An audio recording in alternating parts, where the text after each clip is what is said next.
গ্রামের মেঠোপথ ধরে সাজানো পালকি, 4 জন বেহারা কাঁধে তুলে নিয়েছেন সেই পালকি, যেখানে বসে আছেন নববধূ। মুখে হালকা লজ্জা আর চোখে মিষ্টি হাসি। চারপাশে অবারিত মাঠ, বাতাসে ঘাসের নরম নাচন, কাছেই এঁকে বেঁকে বয়ে চলা ছোট্ট এক নদী।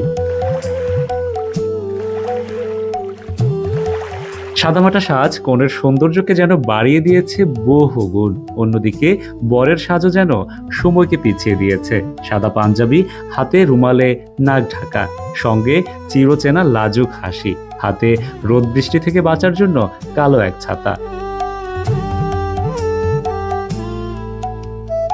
নদীর জল ঝিলমিল করছে বিকেলের রোদে। পালকি থেকে নৌকা, নৌকা থেকে ঘাট, আর ঘাট থেকে মেঠো পথ, সব মিলিয়ে যেন এক জীবন্ত সিনেমা।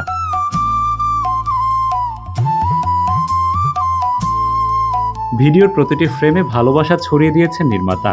কালের বিবর্তনে হারিয়ে যাওয়া 90-এর দশকের স্মৃতিময় বিয়ের আয়োজন তুলে ধরেছে ছায়াছবি নামের ওয়েডিং ফটোগ্রাফি ও সিনেমাটোগ্রাফিক প্রতিষ্ঠান।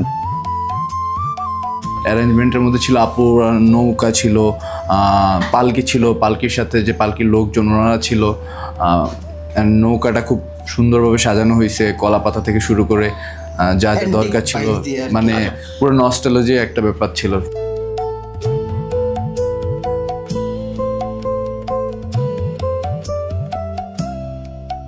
বিয়ের এই ভিডিওটি প্রকাশ পেতেই ছুঁয়ে গেছে লাখো দর্শকের মন। ভিডিওটি সোশ্যাল মিডিয়ায় আপলোড হওয়ার পর থেকেই ঝড় তুলছে।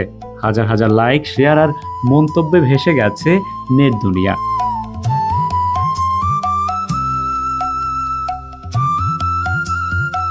ভিডিওর মিউজিকটা প্রথমে আমাদের সিলেক্ট করা ছিল না, তা আমরা প্রথমে শ্যুট করি।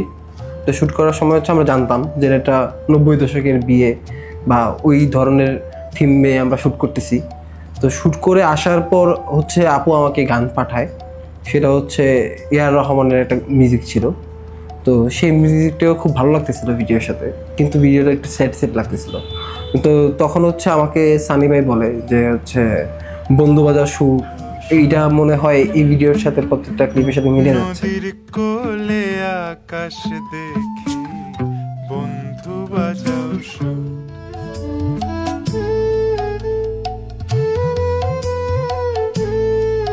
ক্লায়েন্টের স্বপ্ন ছিল 90 দশকের বিয়ের মতো কিছু একটা করা। সেই সময়ের বিয়েতে ছিল না মেকআপ আর্টিস্টের বাহার, না লাইটিং টিমের বাহাদুরি, ছিল গ্রামের উঠোন, ঘরের মেয়েদের হাসাহাসি আর সাদা সিধে সাজের ভেতর একরাশ ভালোবাসা। চ্যালেঞ্জিং সেই কাজটি সযত্নে করেছে প্রতিষ্ঠানটি। ছায়াছবির জার্নি থেকে আমরা সবসময়ের জন্য ইন্টারেস্টিং কাজ করার চেষ্টা করেছি আর কি, একটু ডিফারেন্ট, মানে একটু আউট অফ দ্য বক্স, ঠিক আছে। অ্যান্ড সেক্ষেত্রে আমাদের টিম মেম্বার সিলেকশনের ক্ষেত্রেও ছিল এরকম আর কি, যে যারা আসলে খুব প্যাশনেট, ডেডিকেটেড, ঠিক আছে। এরকম কিছু মেম্বার দিয়ে ছায়াছবি আসলে জার্নিটা স্টার্ট। স্টিল নাও যারা আছে সবাই অনেক বেশি ডেডিকেটেড, ঠিক একটু ডিফারেন্ট টাইপের কাজ করতে পছন্দ করে। সেক্ষেত্রে আমাদের যে কাজটা ভাইরাল হলো আর কি, মানে ওইটার ক্ষেত্রেও আসলে ওদের প্ল্যান বা ওদের ডেডিকেশন ছিল অন্যরকম। দ্যাটস ওয়াই কাজটা এত সুন্দর হয়েছে আর কি, ঠিক আছে। শেষ পর্যন্ত এই বিয়েটা যেন শুধু 2 জন মানুষের মিলন নয়, বরং বর্তমানে থেকে অতীতের স্মৃতিময় সেই সব দিনে ফিরে যাওয়া, সেই ভালোবাসায় সবাইকে ক্ষণিকের জন্য হলেও ডুবিয়ে রাখা, যেখানে পুরো আয়োজন ছিল সাদামাটা, কিন্তু অনুভূতি ছিল সীমাহীন।